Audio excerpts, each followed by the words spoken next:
प्यारे बच्चों, स्वागत है आप सभी का यस के एक्सीलेंस ट्यूटोरियल में। आज के इस ट्यूटोरियल में हम लोग देखने वाले हैं डॉक्टर मनोहरी गणित कक्षा 10 के विद्यार्थियों के लिए पृष्ठीय क्षेत्रफल और आयतन अध्याय 12। तो इसका उदाहरण 11 देखेंगे। दो घनों जिसमें प्रत्येक का आयतन 343 घन सेमी है के संलग्न फलकों को मिलाकर एक ठोस बनाया जाता है। इससे प्राप्त घनाभ का पृष्ठीय क्षेत्रफल ज्ञात कीजिए। तो घनाभ का हम लोगों को क्या करना है, पृष्ठीय क्षेत्रफल ज्ञात करना है। देखिए, दो घनों को मिलाकर जो है बनाया गया है। तो दो घन को मिला के एगो घनाभ बन जाएगा। दो को घन मिलाएंगे तो एगो जो है क्या बन जाएगा, घनाभ बन जाएगा। और इस घनाभ का जो है आयतन दे दिया है 343। तो 343 घनाभ का आयतन है। घनाभ का घनों को मिलाया गया है, तो घनों को मिला के जो है इसका घन का आयतन दिया है। प्रत्येक घन का आयतन 343 है। प्रत्येक घन का आयतन 343 है। तो एक घन का जो है आयतन 343 है, तो इससे एगो भुजा निकल जाएगा। इसका घनमूल निकाल देंगे 343 का। तो 7 गुणे 7 गुणे 7 343 हो जाएगा। 7 गुणे 7 गुणे 7 343 हो जाएगा। इसका त्रिक लगा देंगे, घनमूल है तो 7 जो है इसकी एक भुजा हो जाएगी, यानी कि एक की वैल्यू हो गया 7। ठीक है, तो यहाँ पे देख सकते हैं एक की वैल्यू 7 निकाल दिया। और समान आयतन के घन समान संलग्न फलकों को मिलाने पर एक घनाभ प्राप्त होता है।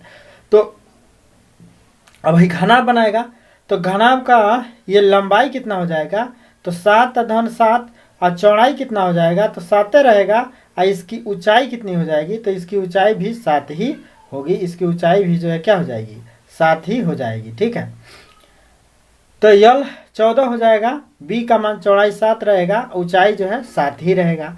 अब घनाभ का कुल पृष्ठीय क्षेत्रफल निकाल देना है।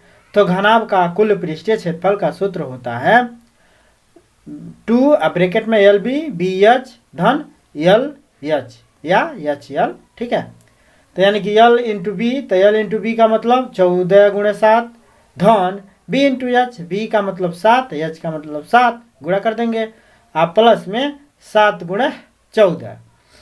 अब 14 सत्या 98, 7 सत्या 49, 14 सत्या 98, सबको जोड़ेंगे 245 और 245 का 2 से गुणा कर देंगे तो ये हो जाएगा 490 वर्ग सेमी, यानी कि घनाभ का कुल पृष्ठीय क्षेत्रफल निकल गया। ठीक है, तो इस तरह से घनाभ का पृष्ठीय क्षेत्रफल निकाल दिया है। इसके बाद से देखते हैं उदाहरण नंबर 12। एक लंबवृत्तीय बेलन के आधार का क्षेत्रफल 9 पाई सेंटीमीटर स्क्वायर है, तो उसके आधार का व्यास होगा। एक लंबवृत्तीय बेलन है, लंबवृत्तीय बेलन के आधार का क्षेत्रफल दिया है। मान लीजिए कि ये जो है लंबवृत्तीय बेलन है, ये जो है क्या है, लंबवृत्तीय बेलन है और इसके आधार वृत्त का क्षेत्रफल दिया है। तो वृत्त का क्षेत्रफल क्या होता है, वृत्त का क्षेत्रफल होता है पाई आर स्क्वायर। वृत्त का क्षेत्रफल क्या होता है, पाई आर स्क्वायर। वृत्त का क्षेत्रफल हमको दिया हुआ है 9 पाई, और ये जो है 9 पाई मतलब वृत्त का क्षेत्रफल बराबर होता है, वृत्त का क्षेत्रफल बराबर एरिया बराबर वृत्त का, तो जो है पाई आर स्क्वायर। तो ये वृत्त का क्षेत्रफल कितना दिया है 9 पाई, और यही जो है किसके बराबर होगा, तो पाई आर स्क्वायर के। पाई से पाई कैंसिल और वर्ग को इधर लाएंगे तो अंडर रूट में 9 हो जाएगा, और अंडर रूट 9 को हल करेंगे तो ये हो जाएगा 3 गुणे 3। वर्गमूल का मतलब इसका 2 घात होगा, तो वर्गमूल का मतलब इसका जोड़ा लगेगा तो 3 बाहर, जिसका जोड़ा लगेगा वो बाहर, तो 3 जो है आर का मान हो गया, यानी कि त्रिज्या हो गया। तो आधार का व्यास होगा, तो त्रिज्या अगर इसका 3 है तो व्यास बराबर क्या होता है, तो त्रिज्या का 2 गुना व्यास होता है, तो 2 गुणे 3 कर देंगे तो व्यास 3 दूना 6 सेंटीमीटर हो जाएगा। ठीक है, तो ये भी आप लोग समझ गए होंगे, ये भी जो है आप बात समझ गए होंगे। ठीक है, ये जो है देख लीजिए कट गया था। वृत्त का क्षेत्रफल बराबर पाई आर स्क्वायर हो जाएगा, तो 9 पाई बराबर हो जाए, चूँकि वृत्त का क्षेत्रफल 9 पाई दिया है तो ये पाई आर स्क्वायर के बराबर है। तो पाई आर स्क्वायर से पाई से पाई कैंसिल, 9 बचा, तो 9 का वर्ग संख्या को इधर करेंगे तो ये रूट में हो जाएगा, तो अंडर रूट में 3 गुणे 3 हो जाएगा। 9 का गुणनखंड करेंगे तो ये जो है किसके बराबर होगा, आर के। अब अंडर रूट में 3 गुणे 3 है तो इसको जो है जोड़ा लगा तो 3 बाहर, तो आर का मान हो गया 3। तो जब आर का मान 3 है तो व्यास बराबर क्या होता है, 2 इंटू आर। व्यास बराबर क्या होता है, तो 2 इंटू आर। तो 2 इंटू आर का मान 3, तो 3 दूना 6 हो गया। तो व्यास कितना हो गया 6। ठीक है, उदाहरण नंबर 13 देख लेते हैं। अच्छा, उदाहरण नंबर 12 का सेकेंड है। उदाहरण नंबर 12 का सेकेंड देख लेते हैं। एक ठोस अर्धगोले का कुल पृष्ठीय क्षेत्रफल ज्ञात कीजिए। तो एक ठोस अर्धगोले का कुल पृष्ठीय क्षेत्रफल क्या होगा? तो एक ठोस अर्धगोले का कुल पृष्ठीय क्षेत्रफल 3πr² हो जाएगा। ठोस अर्धगोले का, फुल गोले का पृष्ठीय क्षेत्रफल, कुल पृष्ठीय क्षेत्रफल 6πr² होता है। तो आधा गोले का 6πr² हो जाएगा। तो 2 तिहाई 6, 3πr² हो जाएगा। तो 3πr² हो जाएगा। ठीक है, तो इसमें 3πr² वाला विकल्प सही होगा। अब इसका उदाहरण हम लोग 13 देखते हैं। 12 सेमी वाले त्रिज्या का कोण 120 डिग्री है। इस त्रिज्या खंड को इस प्रकार मोड़ा गया है कि उसके दो किनारे वाले त्रिज्याओं को एक साथ जोड़कर शंकु प्राप्त होता है। शंकु का आयतन ज्ञात कीजिए। तो शंकु का आयतन ज्ञात करना है। ठीक है, तो शंकु का आयतन बराबर क्या होता है? 1/3 πr² h। शंकु का आयतन बराबर क्या होता है? तो 1/3 πr² इंटू h। और हम लोग को क्या दिया है? त्रिज्या खंड का कोण दिया है। ये त्रिज्या खंड का एंगल दे दिया है। और इस त्रिज्या खंड को इस प्रकार मोड़ा गया है कि दो किनारे वाले त्रिज्याओं को एक साथ जोड़कर शंकु प्राप्त किया गया है। यानी कि इन दोनों को जोड़ा गया है तो इस टाइप का एक स्ट्रक्चर प्राप्त हो जाएगा। ठीक है, एक शंकु प्राप्त हो जाएगा। तो शंकु प्राप्त हुआ है। शंकु का आयतन ज्ञात करना है। ये जो है त्रिज्या आर का मान हो गया। आर का मतलब ये तिरछी ऊंचाई हो जाएगा। तो हम लोग को एच का मान निकालना पड़ेगा। तो एच बराबर देखिए, ये लंब होता है इस पे, इस त्रिज्या पे ये लंब होता है। तो लंब बराबर क्या होता है? लंब बराबर आधार का वर्धन, कर्ण बराबर लंब का वर्धन आधार का वर्ग। तो कर्ण यानी कि 12 है। तो 12 का वर्ग बराबर लंब का वर्ग। लंब का वर्ग का मतलब एच का वर्ग इंटू एच का वर्ग धन आधार का वर्ग। तो आधार जो है इसकी त्रिज्या कितनी है? इसकी त्रिज्या कितनी हो जाएगी? तो त्रिज्या भी इसका पता है। त्रिज्या भी, अच्छा, इसकी तिरछी ऊंचाई, त्रिज्या खंड का कोण 120 डिग्री है। त्रिज्या 12 सेंटीमीटर हो जाएगी। और त्रिज्या के चाप की लंबाई बराबर कोण गुणे त्रिज्या होता है। तो कोण गुणे, अच्छा, चाप की लंबाई, ये वाला निकाल देना है। चलिए देखिए क्या किया है।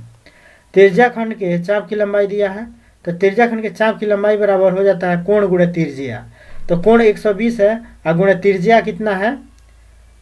तो त्रिज्या π/180 इंटू 12 कर देंगे तो त्रिज्या निकल जाता है।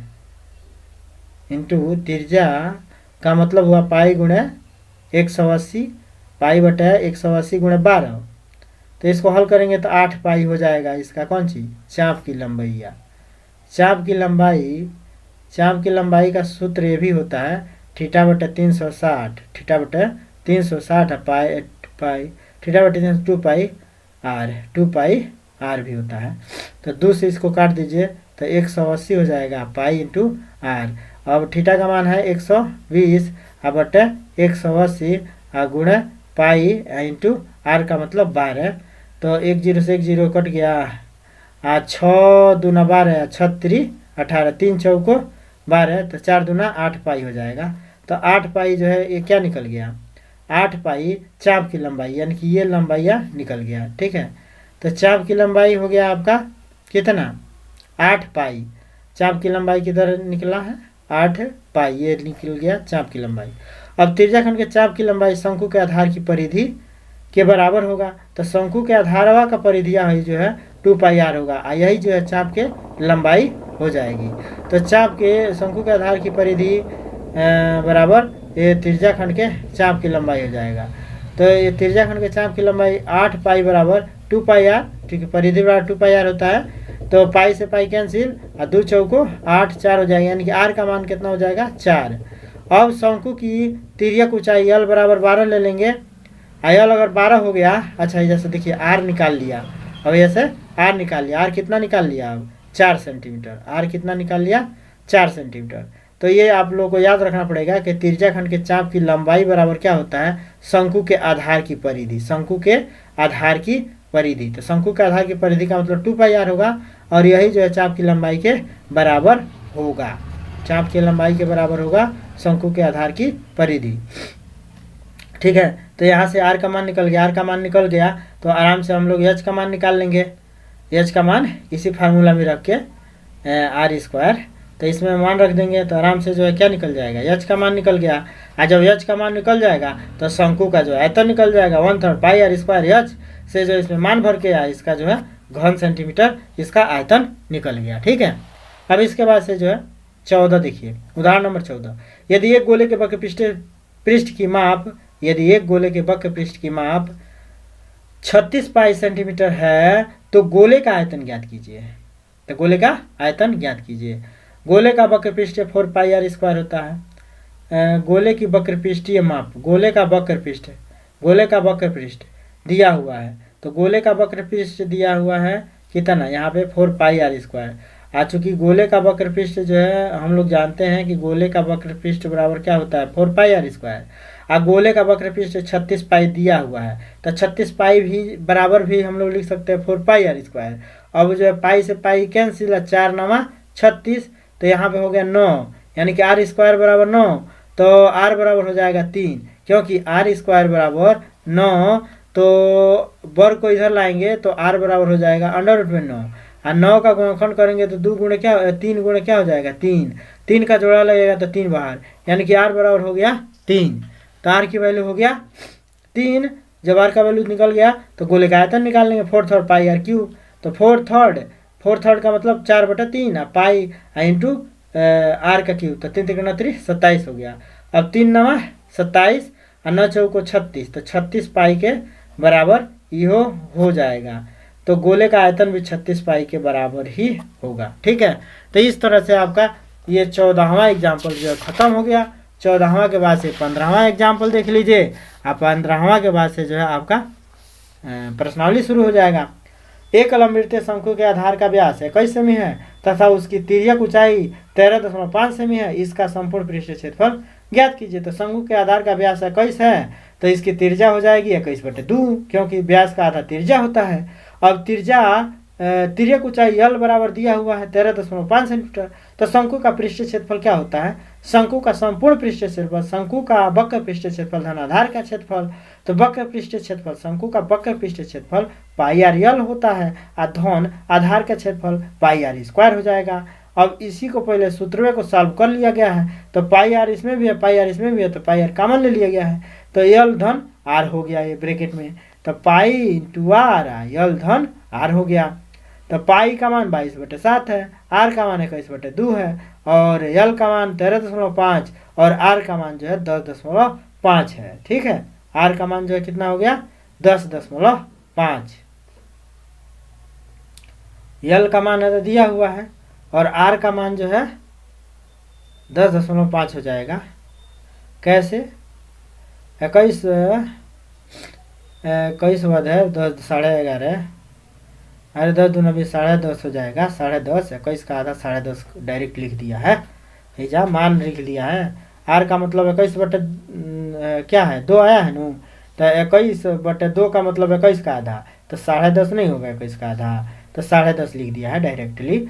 अब इसको जो है क्या किया जोड़ देंगे, और जोड़ने के बाद से 7 3 21 और 2 अगर हम 22 11 3 33 और गुणा इसको जोड़ दो तो 5 5 10 के 0 से 1 में 3 जोड़ेंगे तो 3 और 3 1 4 और फिर जो है 1 1 2, तो 200। अब देखिए दशमलव एक अंक पे लगेगा। ठीक है, दशमलव के सीधे में दशमलव, तो 0 में 5 में 5 0, तो 24 हो गया। 24 गुणे 33 करेंगे तो 792 वर्ग सेंटीमीटर हो जाएगा। 24 गुणे 33 करेंगे तो 792 वर्ग सेंटीमीटर हो जाएगा। तो अतः जो है ये क्या है इसका संपूर्ण पृष्ठीय क्षेत्रफल निकल गया। लंबवृत्तीय शंकु के आधार का व्यास इतना है, उसकी तिरछी ऊंचाई इतना है, तो इसका संपूर्ण पृष्ठीय क्षेत्रफल हो गया, यानी कि शंकु का संपूर्ण पृष्ठीय क्षेत्रफल हो जाएगा 792 वर्ग सेंटीमीटर। तो ये आपका लास्ट उदाहरण है। इसके बाद से प्रश्नावली है। अगर आपको प्रश्नावली का कोई सवाल नहीं आता है तो आप लोग कमेंट कर सकते हैं। इसके बाद से हम लोग जो है ठोस के संयोजन का आयतन से संबंधित एग्जाम्पल जो है नेक्स्ट वीडियो में देखेंगे। तब तक के लिए धन्यवाद। जय हिंद।